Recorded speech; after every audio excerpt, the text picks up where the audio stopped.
Hi, my name's Emma. I want to share my story on how I got spiked. So back in August 2021, I went on a night out with my friend. We went to a pub first, then to a bar for a bit of a dance and a boogie. I wasn't drinking. I'd had a pint and two Jaeger bombs. I don't like to drink too much when I'm out. And I had a disposable vape. They were new out, loads of different flavours. I had a couple on me. I was approached by a gentleman who first asked me if I wanted to drink, and I said no. And then he was like, "Oh, what flavours are they? What are these?" And I said, "Oh, they're the new things that are out." I said, "Do you want?" He said, "Can I try it?" I said, "Yeah."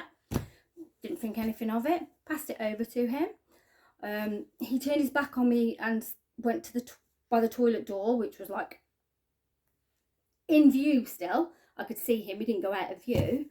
And then he come back and he went, "Oh, that's really nice, that is," and gave me my vape back. Little did I know that you could get spiked on a disposable vape. I had a bit of the vape, and within 10 minutes, I started to feel extremely unwell. I was sweating. I felt really dizzy, disorientated, and I knew something was wrong. So I said to my friend, "I think I've been spiked. We need to get out of here." So we left the club, walked across the road. By the time we got across the road, I leant. It's like it's in a high street, and I'd leant up against the door to the shutters of a shop, and my legs just collapsed on me. I was sweating. You'd have thought I'd jumped out the shower. My legs collapsed on me, and I slumped down the shutters. I lost control of absolutely everything. I couldn't open my eyes. I couldn't hold my head up. I was like this, so I would stop breathing. I could hear my friend panicking, and she was in sheer panic. She was like, "Emma, somebody help me! Please help me!" It was police. I heard her ask the police officers who were stood outside the club for help, and she said, "You need to call an ambulance." Their response was, "She's obviously had too much to drink. Call it yourself." I heard her explain, "No, she doesn't drink. She doesn't drink like that. She hasn't had a drink. She knows she's been spiked. She knows she's been spiked." They didn't help. I could hear the sheer panic in her voice, and I was trying to. My mind was saying, "Vicky, it's okay. Go and get your daughter out. I'm okay," because some passerbys had stopped to help her.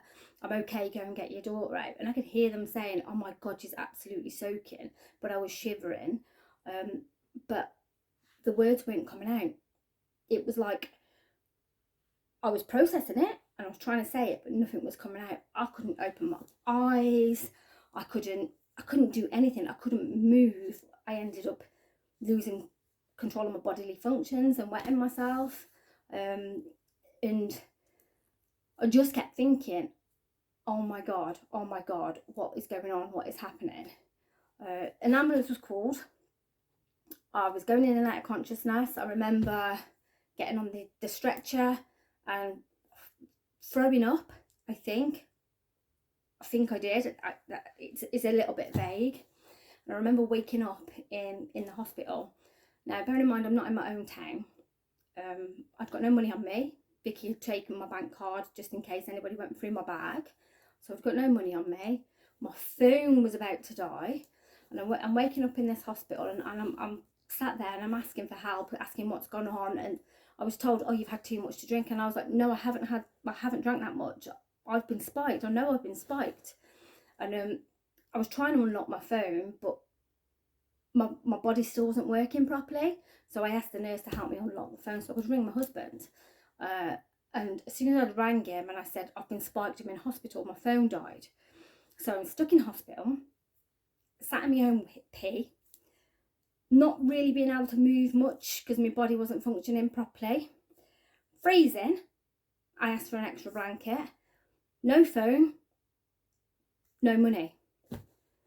I was just sat waiting and waiting and waiting, and I felt like I had done something wrong, the way I was treated, and I was starting to piece together the night, and it was like, how have I been spiked? How have I been spiked? I didn't have a drink. I had a shot, it was gone, it was down, I watched them pour it. I didn't leave a drink lying around anywhere because I didn't have one to leave lying around. And then it clicked that it was my vape, that it had happened on my vape. And that's when the terror kind of set in. I was thinking, oh my God, that could have been, even though I was unlucky, I was lucky. Yeah, I made a terrible mistake by sharing my vape, and I paid for it in the most horrendous way. But all I kept thinking was, oh my God, these poor girls that get date raped, they are helpless, but are aware of everything that is going on. It's like you're having an out-of-body experience, if that makes sense. Like you're trying to make things work and nothing's working. You can't scream, so they can't scream for help. They can't even open their eyes to see the perpetrators, what they look like. You can't move. You are literally helpless, paralysed. But you're also aware of absolutely everything that's happening to you. And that's terrifying. And the next day, I was still waiting. I hadn't been seen by anybody at the hospital. I just wanted to go. My friend, she turned up. It was just after COVID, so she couldn't come with me at the time. My friend turned up, and I just burst into tears. She came about 8 o'clock in the morning. She'd managed to get a lift there, and I said, take me home. I need to get out of here. And I discharged myself, which was probably not the best thing to do because I didn't have any tests done, but I don't think they were going to do any tests anyway, because as far as they was concerned, I was drunk. When I got back to my friend's house, it kind of sunk in on what could have happened. And she said, I actually took a photo of you while you were on the stretcher. She said, I don't know why I took it. She said, but do you want to see it? I said, yeah, show me. And she showed me this photo, and I actually looked at it and burst into tears. I looked like I was dead.